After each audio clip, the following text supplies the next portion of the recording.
Hello class, organisational behaviour part 21 में हम लोग जो पहले इससे पहले वाले पार्ट से थ्योरीज ऑफ वर्क मोटिवेशन के ऊपर बात कर रहे थे, जिसमें मैस्लो की थ्योरी डिस्कस किया था। अब एल्डेफर्स की है, उसी में आगे है, ये सेकंड थ्योरी है।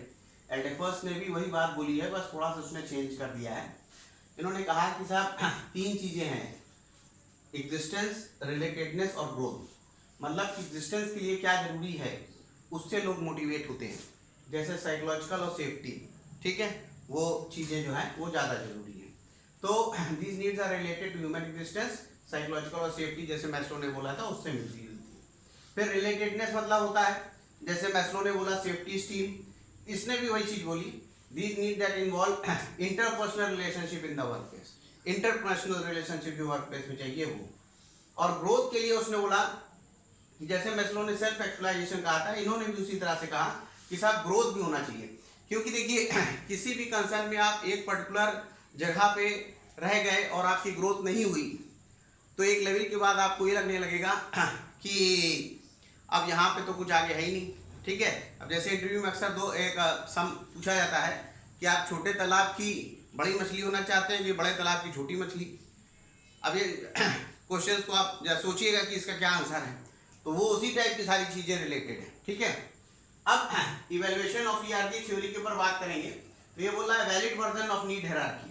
जो मैस्लो ने नीड हायरार्की थ्योरी दिया उसका ये काफी बड़ा वैलिड वर्जन है, लेकिन इस पे इन्होंने एक और चीज जोड़ दिया कि जो पर्सन टू पर्सन, जो एम्प्लॉइज टू एम्प्लॉइज लोग होते हैं, उनके अपने इंडिविजुअल डिफरेंस होते हैं, उनकी एजुकेशन को लेके, फैमिली बैकग्राउंड को लेके और कल्चरल एनवायरनमेंट को लेके।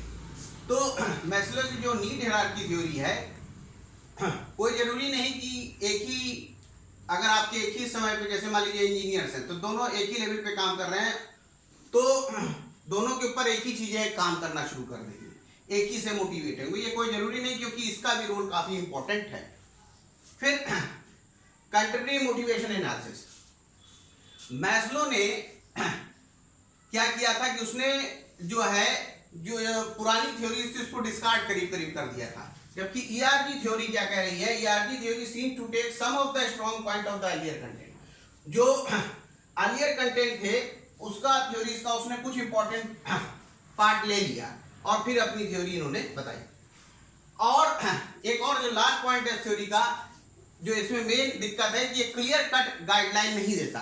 जैसे मैस्लो ने क्लियर कट गाइडलाइन दे दिया, 5 उसने बता दिया, तो ये क्लियर कट कोई गाइडलाइन इसने नहीं दी है, ठीक है। ये ईआरजी थ्योरी के बारे में बताया गया है, ठीक है। इसका आगे का पार्ट हम अपने नेक्स्ट, इसके बाद जो थ्योरी है वो अपने नेक्स्ट वाले में, एक्स वाई थ्योरी है उसको हम नेक्स्ट पे कवर करेंगे। Okay, thank you.